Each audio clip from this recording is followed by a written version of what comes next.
মনে না থাকার সমস্যা বা মনোযোগ ফোকাস না থাকার সমস্যাটা একটা বৈশ্বিক সংকটে পরিণত হয়েছে। এটা শুধু আপনার আমার সমস্যা না, সারা পৃথিবীতে এই সমস্যাটা। এবং আপনি প্রত্যেকটা মানুষকে দেখবেন যে মানুষের কিছু মনে থাকে না, মনোযোগ ধরে রাখতে পারে না। আমি একটা জিনিস খেয়াল করেছি, 2 রাকাত নামাজ, অনলি 2 রাকাত নামাজ, যেটা হয়তো 3 মিনিটে পড়া সম্ভব, 4 মিনিটে সম্ভব, 2 মিনিটেও পড়া সম্ভব। 2 রাকাত নামাজ কোনো দিকে মনোযোগ যাওয়া ছাড়া সম্পূর্ণ আল্লাহর দিকেই মনোযোগ থাকবে, যা পড়ছেন সেটার দিকেই মনোযোগ থাকবে, আপনার অন্য কোনো দিকে মনটা যাবে না। এইভাবে মনোযোগ নিয়ে মাত্র 2 রাকাত নামাজ পড়ার মতো ক্যাপাবল মানুষ হাজার হাজার মুসল্লি, লাখ লাখ মুসল্লিদের মধ্যে একজনেরও নেই। আপনি ট্রাই করতে পারেন, শুরু করেন নফল নামাজ 2 রাকাত 2 রাকাত করে পড়েন, দেখে ট্রাই করেন তো যে একবারও মনোযোগ যাবে না, আমি দেখে হয় কিনা। খুব ডিফিকাল্ট হয়ে গেছে। গবেষকরা বলছেন মানুষের ফোকাস ধরে রাখার যে ক্ষমতা সেটা খুব ভয়াবহ আকারে হ্রাস পেয়েছে। একটা সময় মানুষ যদি 30 সেকেন্ড, 40 সেকেন্ড বা 1 মিনিট ফোকাস ধরে রাখতে পারতো, এখন তার 50%ও মানুষের নাই ক্ষমতা। মনোযোগ হারায় ফেলছে মানুষ। কেন? গত 15-20 বছর আগেও এত ক্রাইসিস ছিল না, এখন যত ক্রাইসিস। তাহলে এই 15-20 বছরে কি এসেছে পৃথিবীতে যেটা আগে ছিল না? আমরা একটু চিন্তা করলে, ভাবলে দেখি, সেই জিনিসটা আর কিছু নয়, আমাদের স্মার্টফোন এবং সোশ্যাল মিডিয়ার ব্যবহার। এগুলো কিভাবে আমাদের ফোকাস এবং মনোযোগ, আমাদের স্মৃতিশক্তিকে নষ্ট করছে, এটা নিয়ে অনেক লম্বা আলাপ করতে হবে। আমি সেদিকে যাব না, আমি সংক্ষেপে শুধু একটু বলি। আমি নিজে যখন এই সমস্যাটা ফেস করছিলাম, আমার যে প্রোডাক্টিভিটি কোচ, আমার যে মেন্টর, একজন আমাকে ফিজিক্যাল এক্সারসাইজ করান প্রতিদিন, আরেকজন আমাকে সপ্তাহে একদিন কয়েক ঘন্টা সময় নিয়ে আমার সারা সপ্তাহের কাজগুলোকে আরও বেশি প্রোডাক্টিভ এবং আরও বেশি আপনার ভালোভাবে করার জন্য আমাকে গাইড করেন। তো আমার সেই প্রোডাক্টিভিটি কোচ বা আমার যে মেন্টর, পার্সোনাল মেন্টর, আমি তাকে বললাম যে আচ্ছা, আমার মনে থাকে না, আমি এক সময় 200 পৃষ্ঠার বই পড়েছি, পুরাটা মুখস্থ হয়ে গেছে, আর এখন একটা সন আমি মুখস্থ রাখতে পারি না, নোট ছাড়া কথা বলতে পারি না, কি সমস্যা?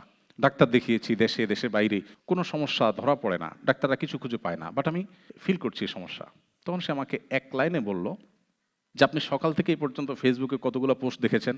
তাই বললাম তা তো অগণিত, কারণ যেভাবে স্ক্রল করি আমরা, এটা কোনো এন্ডিং নাই তো।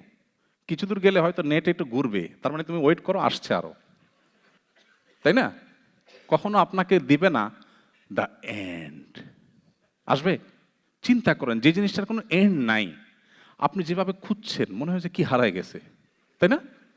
অথচ আপনি অর্থহীন জিনিসের পিছনে কি খুঁজছেন? আপনার কেউ জিজ্ঞাসা করে ভাই কি খুঁজছেন, আপনি কোনো জবাব দিতে পারবেন? কোনো জবাব দিতে পারবেন কি খুঁজছেন? আপনি একটু চিন্তা করে দেখুন, আপনাকে কোন গর্তে ঢুকাই দেওয়া হয়েছে, আপনি কোথায় কোন জগতে বাস করছেন, আপনি কি খুঁজছেন নিজে জানেন না, বাট আপনি খুঁজছেন। দেখুন, হাসির ইস্যু না, খুবই সিরিয়াস ইস্যু। আমাদের ঈমান, আমল, এমনকি দুনিয়ার যে আমাদের জীবনের বরকত, সেটাও নষ্ট হয়ে যাচ্ছে। আমাকে তখন সে বলল, সকাল থেকে এই পর্যন্ত আপনি কতগুলো স্ট্যাটাস দেখেছেন? আমি বললাম না হলেও তো শখানিক হবে, আরও বেশি হবে, কারণ স্ক্রল যখন করি প্রতি সেকেন্ডে তো 2-3টা করে চায়। তো আমাকে বললো যে একটা স্ট্যাটাস আপনি আমাকে বলেন আগাগোড়া যেটা আপনি দেখেছেন। আমি বললাম তা তো বলতে পারবো না। বলছে কমেন্ট কি পরিমাণ দেখেছেন? আমি অগণিত কমেন্ট দেখেছি। বলে যে একটা কমেন্ট বলেন আমাকে আগাগোড়া। আমি তাও বলতে পারবো না। তো আমাকে সে বলল, এর মানে হলো আপনার ব্রেইনকে আপনি ট্রেন করছেন যে তোমাকে মুখস্থ রাখতে হবে না, তুমি ডোপামিনের আশায়, সাময়িক আনন্দ, সাময়িক ব্যথা, একটা গুড নিউজ দেখেছেন, আপনার পছন্দের দল জিতেছে, ওয়াও মাশাআল্লাহ, আপনি খুশি হয়ে গেলেন, ডোপামিন। আবার দেখেছেন গাজায় মানুষগুলো অনাহারে মারা যাচ্ছে, এর মধ্যে আবার হামলা চালিয়েছে অভিশপ্তরা, এটা দেখার পর আপনার কষ্ট হয়েছে, মনটা খারাপ হয়েছে। এই যে সাময়িক আনন্দ আর সাময়িক বেদনা, এটাই আপনার উদ্দেশ্য এই স্ক্রলিংয়ের। এখান থেকে আপনি কোনো জিনিস মুখস্থ করতে চান না, আপনার ব্রেইন অভ্যস্ত হয়ে গেছে যে আমাকে মুখস্থ করতে হবে না।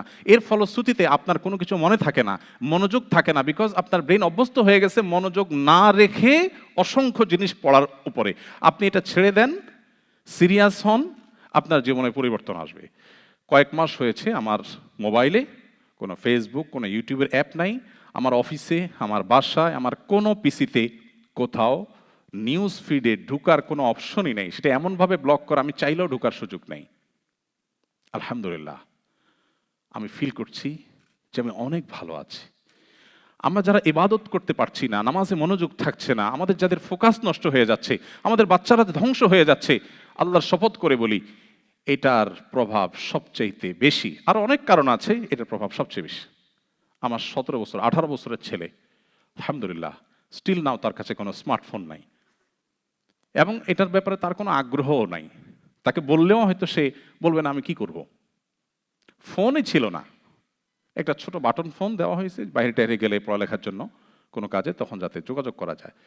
এর আগে গত বছর দেড়েক আগে তার কাছে ফোনও ছিল না। আপনি বলবেন ফোন না থাকলে কি হবে, যদি একটা বিপদে পড়ে কি হবে? যখন ফোন ছিল না সেই কালে বিপদে পড়লে কি করতো মানুষ? সব মরে সাফ হয়ে গেছে।